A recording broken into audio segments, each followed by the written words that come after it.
Second piece, this is a piece that I've been working on, so it's not all the way finished, but we're getting there. And this is a piece I wrote for one of my teachers, actually.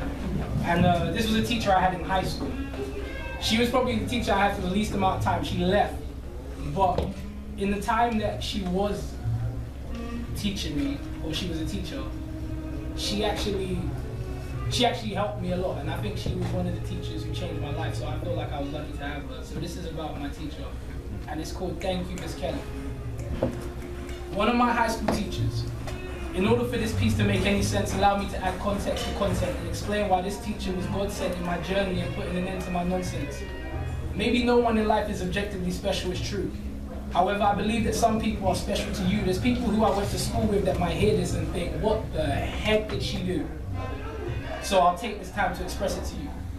And many of you might be shocked to hear that I really wasn't always this kid. I know, it's unbelievable, right? But everyone has a journey, a destination they get to. Malcolm Little had to grow into Malcolm X, and it's true. My environment trained me. I was in the process of enrolling into a system. Instead of the Navy, we enrolled in what we call the hood. Serve blocks, workshops, serve rocks, swerve cops, and there I was planning to enroll. I was halfway there, my bad habits didn't take too much time to show, and school was my playground. Everyone hated me at first. It was either get down or lay down, and once you were there, it was best you stay down. I used fear as a clutch. I knew how to manipulate and hold you down while pain clustered up. When you were that young, your conscience is easily swayed. Right or wrong can be bribed, and it easily stays exactly where you leave it displaced, because my father disappeared. I wasn't easily raised, but when a boy has no father figure to put him in place, he assumes the position of man in the house despite how distant in age. Miss Kelly taught me French for about 2 years. I grew up speaking French at home, so my mentality in class was, nah, there's nothing new here, what could she teach me? Half of this stuff is too easy, but stick with me. Towards the end of my second year, the dynamics changed abruptly. Her words were sharper, harsher. It felt like she started to judge me until one day she stopped me. Chris, stay behind class, we need to talk. I'll never forget this day, it will forever remain engraved till the day I'm a corpse. She told me deep down she knew I was a good sport with the potential to do incredible things.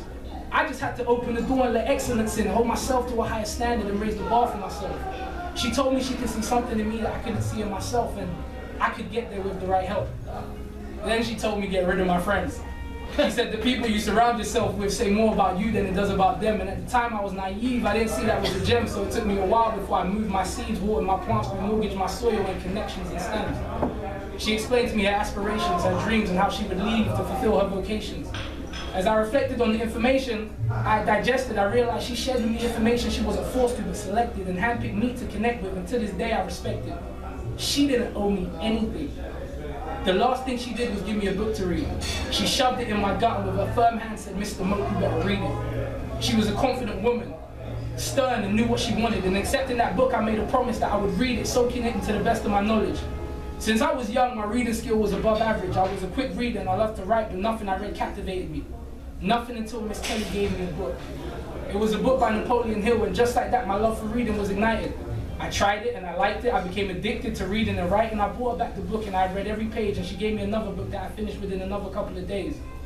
Miss Kelly left shortly after the exchange of a few books she gave me, but our encounter remained a part of me forever. I may not agree with every aspect of school, but this is the one aspect of school that couldn't be better. I had teachers tell me that I wouldn't be anything in life and that I wasn't clever, but all it took was one teacher to believe in me for me to start to do better.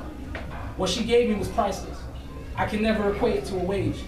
But I know one thing's for certain, great teachers are underpaid, and I could go on for days about small details and different things she explained, but I don't have all day. So I say thank you, Miss Kelly. Thank you for sparking the fire inside of a young boy who almost lost his way. And I can give you the credit for it. I can't give you the credit for my change in its entirety, but every grain of sand makes up the beach in some way. So thank you, and I hope you hear these kind words someday. Great.